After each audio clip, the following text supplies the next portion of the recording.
Fotografia pelo celular. É o tema que eu vou navegar hoje com você aqui, com dicas muito práticas, muito simples para você fazer fotos pelo celular com uma qualidade que mostre realmente o que você faz. Fica comigo aqui no vídeo de hoje para essas dicas que vão ajudar muito você no seu negócio aí no Instagram.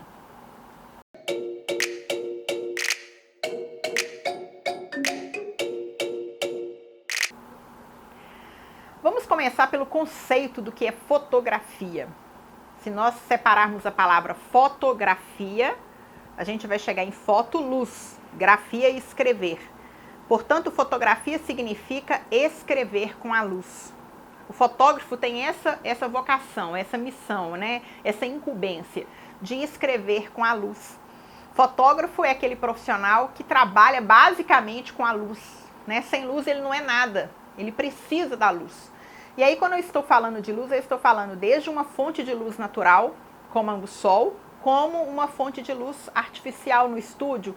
E essa fonte de luz artificial pode ser uma lanterna, pode ser um flash, pode ser uma luz LED, enfim. Eu queria dizer que a primeira lição que todo mundo tem que aprender, que fotografar é escrever com a luz. Fotografar não é simplesmente clicar, não é simplesmente pegar um software, seja ele no aplicativo do seu celular, seja ele no computador, e editar uma foto. O fotógrafo é aquele que enxerga com a luz. Como que isso se dá na prática? Você tem que exercitar. O primeiro passo, independente de você ter uma câmera profissional na mão, de você ter uma câmera amadora ou de você ter um celular na mão, o que você precisa entender? Ler a luz do ambiente onde você está. Por que isso? Porque a luz é a sua fonte e sem ela você não consegue produzir imagens.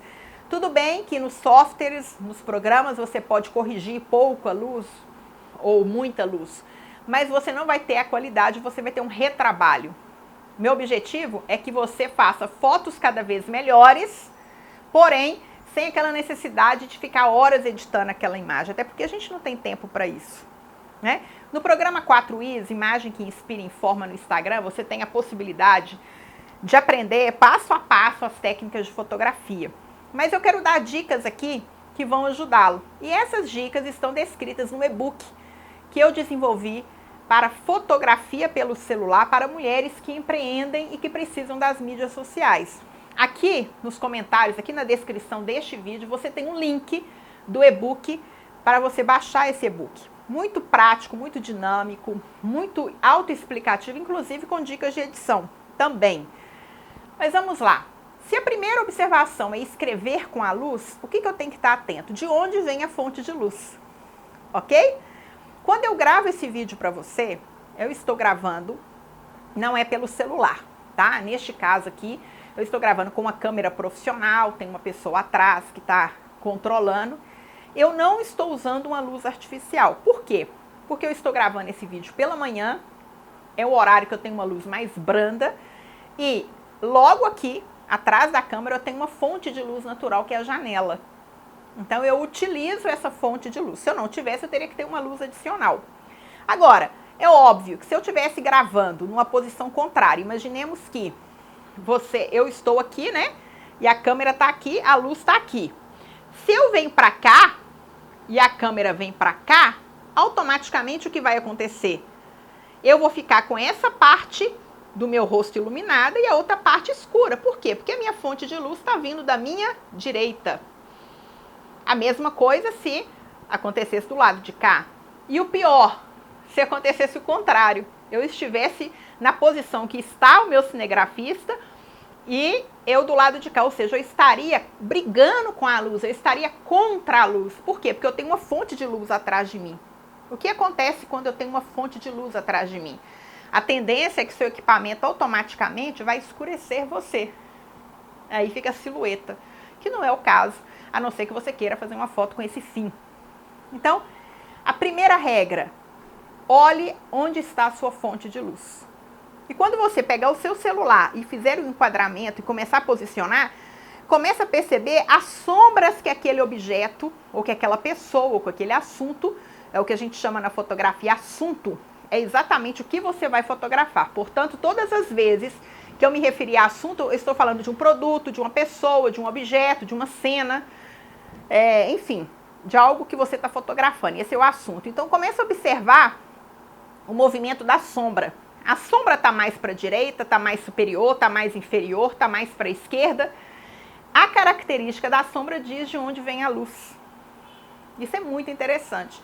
E por que fotógrafos gostam tanto de fotografar mais no início da manhã e mais no fim da tarde? Justamente porque o sol está com uma luz mais branda, uma luz mais suave, uma luz mais lateral e não aquela luz que vem de cima, que é aquela luz do meio-dia, aquela luz forte.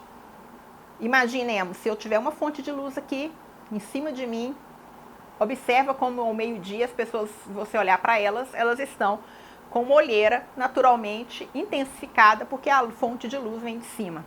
Observe a sua fonte de luz. Bom, esse é o primeiro ponto. Segunda regra, importantíssima para quem deseja fazer fotos melhores aí do seu celular. Enquadramento. O que a gente chama de enquadramento? Fotografia é um recorte. Fotografia é um processo em que é como se você pudesse ver o mundo através de uma janela. Assim como é a TV, assim como é uma tela de computador. Então, a própria câmera tem essa função de um recorte. Então, você tem, diante de uma possibilidade enorme de coisas, você vai escolher o assunto. Portanto, escolher o assunto significa enquadrar. Colocar dentro de um quadro, enquadrar, colocar dentro de um quadro que eu quero fotografar. Parece uma coisa tão óbvia, tão boba de falar, mas não é não. Porque quem nunca, né, foi ver uma foto, eu adoro aquela história da praia. Na época, hoje em dia com o celular você corta e tal, mas se você tem aí a minha idade, na faixa dos 40 anos, se você viveu a época do filme, e você fez aquela viagem, e você comprou aquele filme de 36 poses da Fuji, que era caríssimo, e você entrega a câmera para a pessoa fotografar você na praia. E ela vai afastando, e ela vai afastando. E aí, de repente, você revela, pagava caro para revelar. Quando você pega a foto, você... É quase, onde está o Oli? Não é Oli? Me ajuda aí, é Oli? Porque aparece o picolé, aparece o cara do milho, aparece a onda, aparece o menino brigando, ou soltando pipo, aparece tudo. E você lá no meio daquela foto. Enquadramento zero. O que você queria fotografar naquele momento? Bom, na era do celular isso continua acontecendo. Você entrega o celular para a pessoa, ainda bem que criaram a tal da selfie, mas você entregava o celular para a pessoa e ela vai afastando, né? Eu já vivi isso muito, porque eu tô viajando, eu quero tirar uma foto com a família inteira, eu entrego o celular para a pessoa faz duas coisas. Primeiro, ela vai afastando, aí eu fico arrepiada da ponta da cabeça, porque eu não quero que ela faça, eu não quero que ela mostre minha barriga, eu não quero nada, eu quero que ela mostre aqui pra cima. Eu quero que ela pegue a expressão e o fundo. E a outra coisa que ela faz, gente, ela abaixa. Ela agacha. E aí ela quer fazer a foto assim. O que ela faz com isso? Ela aumenta a pessoa, porque quando você tira uma foto de baixo para cima, você aumenta o assunto. É uma questão óbvia. Então, se a pessoa está acima do peso, você mata a pessoa. Se você tirar a foto de cima para baixo, você diminui a pessoa. Você já viu como é que a galerinha adora fazer selfie? Me arruma um celular aqui, Larissa. A selfie poderosa. Eu costumo brincar que você... Não sei se vai dar um enquadramento aqui, eu não posso subir não, mas geralmente sobe assim, ó, o braço vai lá em cima. Imagina que meu braço aqui tá todo esticado. Aí você dá aquele sorriso e faz assim. Aí eu brinco que 20 quilos vão embora na hora. Por quê? Você está fotografando de baixo, de cima para baixo. Mas um enquadramento, voltando no enquadramento, porque quando eu começo a falar eu empolgo, no enquadramento, você tem que decidir o que você quer fotografar. Bom, você está fotografando retrato, que é pessoa. Né? O seu produto pode ter uma opção de retrato. Muitos produtos, muitos serviços na internet fotografam em forma de retrato. Retrato é o nome que a gente dá para fotografia de pessoas, de pet. Então eu quero fotografar uma pessoa maquiada. Eu vou enquadrar na pessoa maquiada, não me interessa o entorno. A não ser que seja um editorial, que eu queira valorizar que ela está com um vestido de noiva, etc. Eu quero fotografar um produto que eu venda. Eu vou focar no produto, naquela peça, na bijuteria, vou usar um enquadramento para isso. Eu quero fotografar um palestrante dando uma palestra. Então eu vou fazer uma foto enquadrada no palestrante, Em outro ângulo eu quero mostrar o público, então eu vou lá para trás do palco, eu tiro a foto do palestrante pegando o público, porque aí o que eu quero fotografar? Eu quero mostrar as pessoas ali. Então, não tenhamos medo de nos aproximar do assunto para enquadrar. Muita gente, eu tenho a sensação que as pessoas têm preguiça de chegar perto do assunto para fazer a foto. Eu quero tirar foto, não sei, aqui está meu óculos, eu vou tirar foto do óculos. Aí a pessoa, de onde ela está, o óculos está ali, ela vai tirar foto, depois depois eu corto. Se você cortar a sua imagem, você vai perder em qualidade da imagem. Você não vai fazer uma coisa bacana. A gente tem a opção do corte, da edição, quando a gente não fez a foto correta, mas a ideia é que você foque no óculos. E se você tiver no seu celular o efeito retrato, que é aquele efeito que desfoca o fundo, aí você consegue fazer fotos ainda mais bonitas. Sempre trabalhando a dimensão da luz, porque isso dá um detalhe todo interessantíssimo dentro da sua imagem. Então eu falei aqui sobre enquadramento, falei sobre fonte de luz, e sobre enquadramento existe uma regra que a gente chama dentro da fotografia de regra dos terços.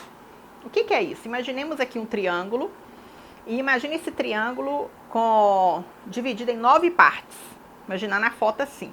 Então imagine ele dividido igualmente em 9 partes, tá? Essas 9 partes que tem aqui, elas têm os pontos de interseção, que são geralmente aqui onde encontram os pontos. Qual é a ideia principal? É que o seu assunto, ele encontre o ponto de atenção em uma dessas interseções, desses pontos. Ou seja, se eu estou fotografando uma pessoa, eu quero pegar um ângulo aqui, você vai ver que aqui no próprio vídeo eu estou usando a regra dos terços. Essa imagem não está toda centralizada. Eu deixei aqui, ó, a tela aparecendo. Ou seja, se você pegar o quadro da câmera agora e dividir em 6, muito provavelmente o meu olho, a minha expressão assim, porque a gente olha primeiro o olhar, ele deve estar nessa interseção. Aqui, ó, superior do lado esquerdo meu. Por quê? Espero que esteja, mas deve estar. Por quê? Porque esse é um dos princípios para se fazer fotos com uma composição melhor. E vendo o que é composição? Composição é a arte de colocar o assunto, de organizar as imagens, de organizar os arranjos daquilo que você quer fazer. E existem N técnicas de composição, né? Por exemplo, moldura, emoldurar uma foto. Sabe aquela foto bonita que você faz de uma janela? Você pega uma paisagem, só que você faz a foto de dentro no ambiente, aí aparece aquele escuro, né? Que é você tá dentro da janela. Aquilo ali é uma técnica de composição, que é a técnica de emolduramento. Outra técnica muito interessante, utilizar linhas guias. É uma técnica de composição. O que são linhas guias? É você tentar achar dentro da cena alguma coisa que faça um movimento na imagem, que leve você para o ponto principal da imagem. Às vezes você consegue isso muito em paisagens, né? Eu gosto de um exemplo, eu fui fazer uma fotografia de 15 anos da minha sobrinha, numa parede toda grafitada, aqui num local bem bonito em Belo Horizonte, e num dado momento assim, foi tão intuitivo, eu nem reparei isso, a gente já fica assim, né? Depois que eu fui reparar, o grafite fazia mais ou menos um desenho assim, ó, e aqui ela tava.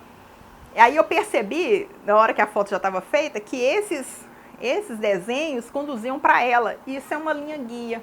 São técnicas de composição, são muitas, tá? Criar movimento, enfim. Então vamos lá, recapitulando. Fonte de luz, enquadramento, a composição. Outro ponto importante, valorizar os contrastes. Contraste bem feito é contraste bem feito. Contraste mal feito a gente chama de conflito. Então depende do que eu quero criar. Vocês acham que aqui, nesse vídeo, por exemplo, caberia um fundo todo colorido? Um fundo todo estampado? Vocês acham que esse fundo todo estampado, se eu tivesse com o fundo todo estampado aqui atrás de mim, vocês acham que isso ia ajudar, ia favorecer a minha imagem ou não? Ia competir. Toda vez que você tem elementos que competem entre si dentro de um quadro, e aí a gente pode pensar no vídeo, pode pensar num design, pode pensar numa fotografia, a gente está criando conflito. A nossa ideia aqui não é criar conflito, é criar um interesse, criar um ponto de contraste. Então, explore os contrastes, explore as texturas, né? Você vai fazer uma foto do seu produto. Você tem a opção de fazer no fundo branco, que é o padrão, mas você pode eleger Um elemento que tem uma textura, evite o brilho, evite superfícies que tem laminação, brilho, porque na hora que você bate a luz, ela reflete igual espelho e não fica legal. Uma estrutura mais fosca, coloca ali o seu elemento, ainda mais se você trabalha com brilhos, aquilo ali dá o próprio contraste. Isso é algo riquíssimo, sobretudo para quem fotografa produtos, para quem fotografa e vende roupas, vende acessórios, vende itens, né? Gostaram das dicas? Então, muitas delas. Eu queria convidar você, então, para que você possa ver o e-book, para que você possa acompanhar o e-book. E eu vou gravar na sequência alguns vídeos sobre o Snapseed. O Snapseed é um aplicativo gratuito do Google, onde a gente edita e melhora as fotos. Com esse vídeo de hoje e com tudo que você vai ler lá do e-book, você vai ver quanta coisa você pode fazer para melhorar a sua fotografia. E é claro, a cereja do bolo que a gente não pode deixar de falar é a selfie, né? Você que, sobretudo, tem que ter essa presença digital no Instagram, eu já falei um pouco sobre isso aqui no vídeo, isso vale também para a foto, depois que você passou a massa corrida. A massa corrida é uma base, um pozinho e tal, depois que você der um jeitinho no rosto, você pode ter um tripé, você cria a forma de fazer a sua selfie, você coloca no temporizador, marca ali 5 minutos, faz o seu posicionamento, foca em rosto, né, segurando um elemento, brincando, pensa no fundo que você vai utilizar para isso, pensa na fonte de luz, faz o seu enquadramento, aperta ali na sua câmera e vai fazer selfies bonitas para poder utilizar dentro aí do seu Instagram, porque a gente precisa aparecer. Lembra, quem não aparece não é lembrado, então a gente precisa aparecer. Também já foi tema de outros vídeos aqui, você precisa aparecer no seu Instagram, então não se esqueça disso. Aqui está o e-book. O meu nome é Ivna Sá, eu sou fotógrafa há 14 anos, sou jornalista, sou professora universitária, sou mãe de 4, sou empreendedora digital, sou apaixonada pela vida, adoro criar, adoro dividir conteúdo. E se você gostou desse vídeo, compartilha, curte, faça sua inscrição aqui no canal, ative as notificações dos sininhos, ó, e bora fazer foto bonita, galera!